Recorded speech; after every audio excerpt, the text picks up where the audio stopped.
This last January, I had the privilege of going on tour with Circuit Riders, and we found ourselves at a college evangelizing to everyone we possibly saw.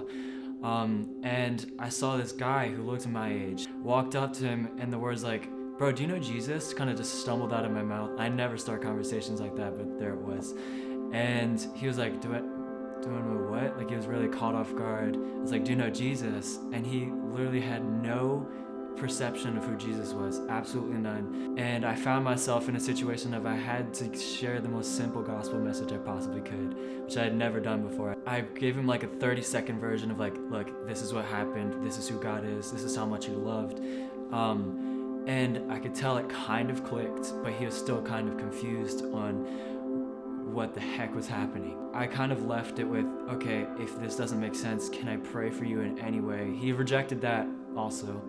And I was like, okay, bro, have an amazing day. Walked back to my friend Gary, who was around the corner. And he's like, bro, the Lord's not done with him. I got a picture of his lungs and they were black. And I feel like he's been smoking for a long time. And he kind of heard the number 13 in his mind. So he goes up to him and he's like, okay, sorry to bother you again, really random. Do you smoke? And the kid was like, yeah, smoke.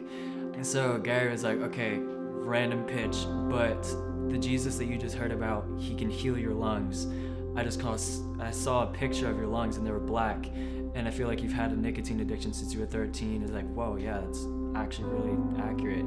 Started smoking at 13, has been addicted ever since. And Gary kind of asked, he's like, okay, would you mind if I prayed for you? Asked if he could put his hand on his chest, gives him a 10-second prayer, which is pretty much all you need. And he took a really deep breath, and he's like, I haven't been able to do that since I was 13. But it's really cool because his lungs were completely healed. 30 minutes ago, he had no idea who Jesus was, and now he's like, whoa, this is real. Like, that just happened. So what the Lord kind of taught me out of that is like, your yes can lead to something way bigger than you can even imagine. It doesn't matter how awkward it could be, because it was really awkward for me to go up to someone and just say, do you know Jesus?